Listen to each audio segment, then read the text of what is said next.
as long as human animal is Lord. Now, human animal, the lower vital, as long. What is the way out of this, coming out of this one? Out of this ephemerality, what is the way to come out?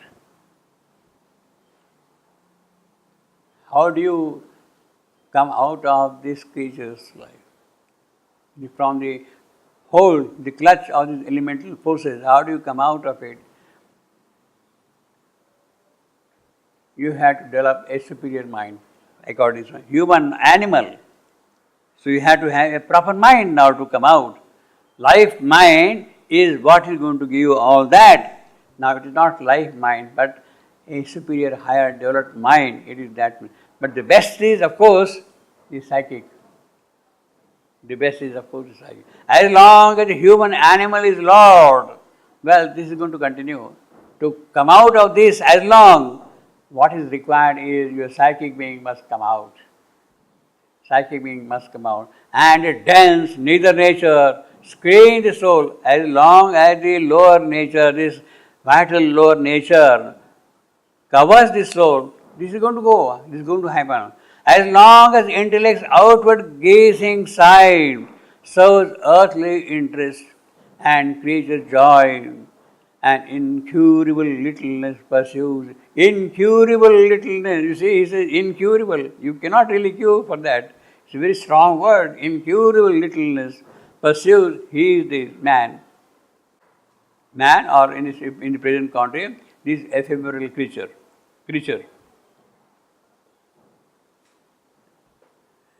And incurable littleness pursues his days, ever since consciousness was born on earth. So, consciousness was born on earth. It means basically the entry of life in matter. Here, in the context, the entry of life in matter. Ever since consciousness was born on earth, life is the same in insect, egg, and man. See, man is also full of this vital nature, lower vital nature, filled up with that. Its stuff unchanged, its way the common rule. If new design, so what is to happen now? How do you come out of this thing? If new design, if richer details grow, and thought is added, and more tangled cares, if little by little it wears a brighter face, little by little, because death is there, you come again, and then little by little you grow, you see. That is all.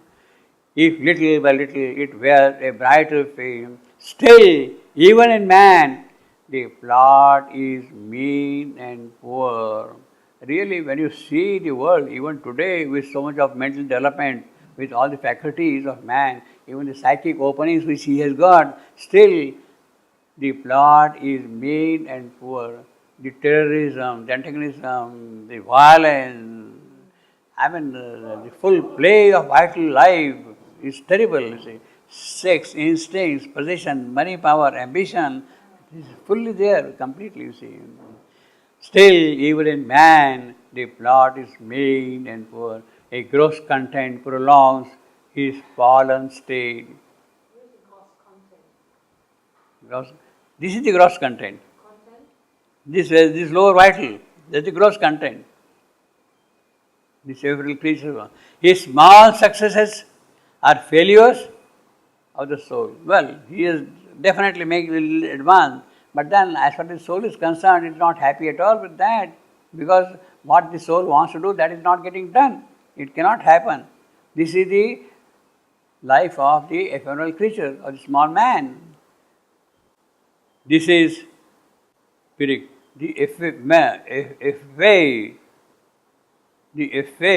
anapist, Meryl Cree, anapist, nudge, day, I am. So you have got here, Pirik, anapist, I am, in this line. A very nice line. This is the ephemeral creature's daily life. And see the L alliteration in this line, you see. L alliteration is very beautiful, you see. You see, the ephemeral creature, daily life, you see. A kind of a liquidness is there in that lone line. And it will continue to be ephemeral as long as the human animal is the Lord. Human animal is the Lord. If new designs, if richer details grow, and thought is added, and more tangled cares, if little by little it wears a brighter face, still, even in man, the plot is mean and poor. Means what is expected of man, it is really nothing compared with that expectation. What is it? A gross content prolongs its fallen state. A small successes are failures of the soul. A little pleasures punctuate frequent griefs.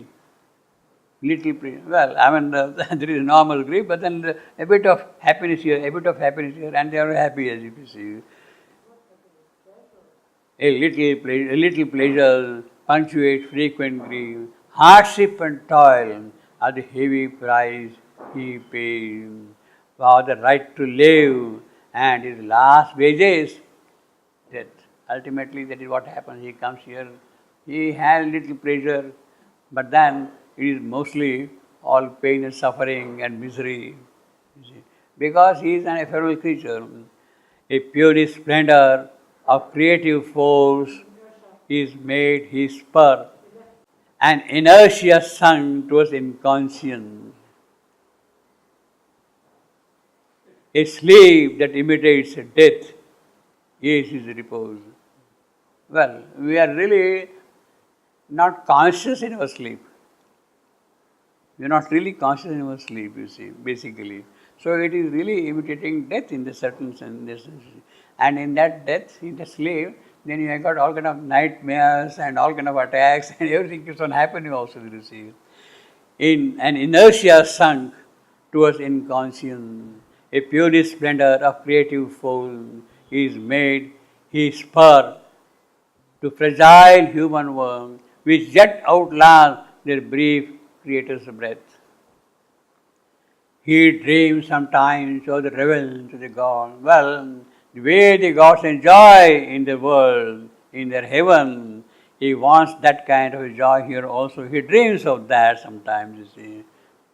Gods are merry, they are drinking wine, they are having apsaras around them, dancing for them and all that, you see. He wants that. He dreams sometimes of the revenge of the God and see the Dionysian gestures palm, a leonine greatness that would tear his soul if through his failing limbs and fainting hand the sweet and joyful mighty madness swept.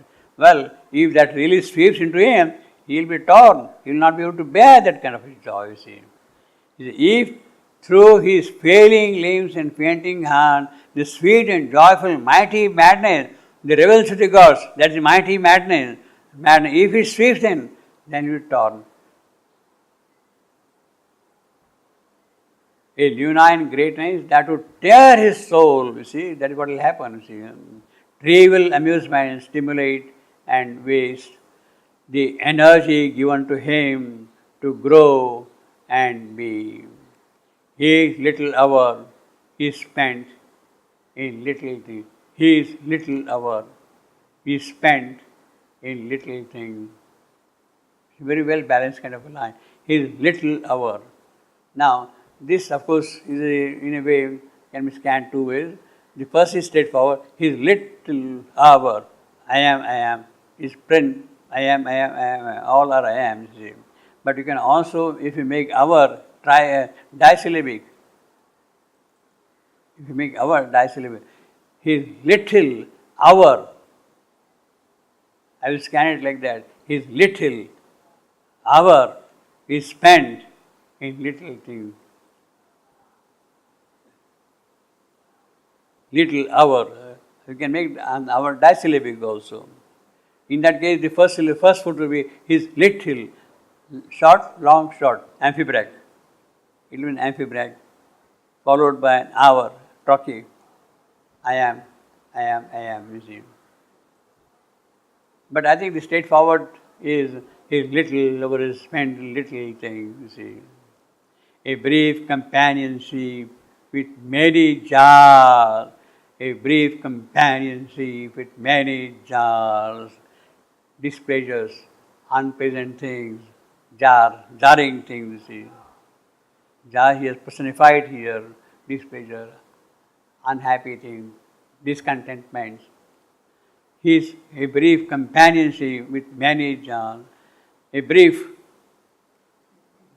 companionship with many jars. Now you can also scan this thing. See, company. That is, first is a brief, a companionship with many jars. No. But you have to make it companionship. See, there are 4 syllables in companionship. You have to take care of them, all the 4. See. So, a brief companionship with many jars. You can't help it, you see. So, it will be companionship again, and a tri-break. It will be a tri-break. Short, tri-break, you see. A brief companionship with many jars. So it's a little complex line that we see. A little complex line. But I think that's the only way. Otherwise, it becomes a difficult line to scan. It becomes a 6-footer, you see. A brief companionship, unship. You have to make 3. Tri-break. Amphibrach, tribrach, with many jars, you see. A little love and jealousy and hate, a touch of friendship meet in different crowd, draw his heart plan on life's diminutive man. If something great awakes, too frail his pitch to reveal his zenith tension of delight. Well, see, something really happens, we are not able to bear it, we cannot reveal that greatness, you see. Too frail. And still, if it happens, it will break down. If something great awakes, now how that something is going to awake, that is a different matter. But if it happens to happen, suddenly something opens out to you and you are open to that thing, and something great awakes in you, too frail his pitch to reveal his zenith tension of delight. His thought to eternize his ephemeral soul, as a brilliant gleam is a pastime for his eyes, a thrill that smites the nerves, his music spell. So this is the ephemeral creature's life, you see. He is describing that thing in full detail. Amidst his harassed toil and welter and care, pressed by the labor of his crowding thought, pressed by the labor of his crowding thought. You can scan it like that. Pressed by, talking. The labor, I am. Pyrrhic, crowding, I am. Otherwise, you can also make it pressed by the lave. Pressed, a headless line. Pressed as a single syllable. Pressed by the labor of his crowding. You make it like that. In that case, it will be pressed, will be I am, by the lave, and a press of Pyrrhic, his crowding, I am. He draws sometimes around his aching brow, nature's calm, mighty hands to heal his lifespan. So your brow is aching, you draw nature's hand and push it on your head, you see. Nature's calm, mighty hand. It is that calm which will relieve your pain on the head, you see, your headache or brow ache or whatever. Aching brow, nature's calm, mighty hand to heal his life's pain. He is saved by her silence from his wreck of self. In her tranquil beauty, wreck, the machine on which you were thrown. In her tranquil beauty is His purest bliss. In her tranquil beauty is His purest bliss. Well, that is what nature can do in a tranquil bliss. In a tranquil beauty is His purest bliss. Well, that is a very difficult thing.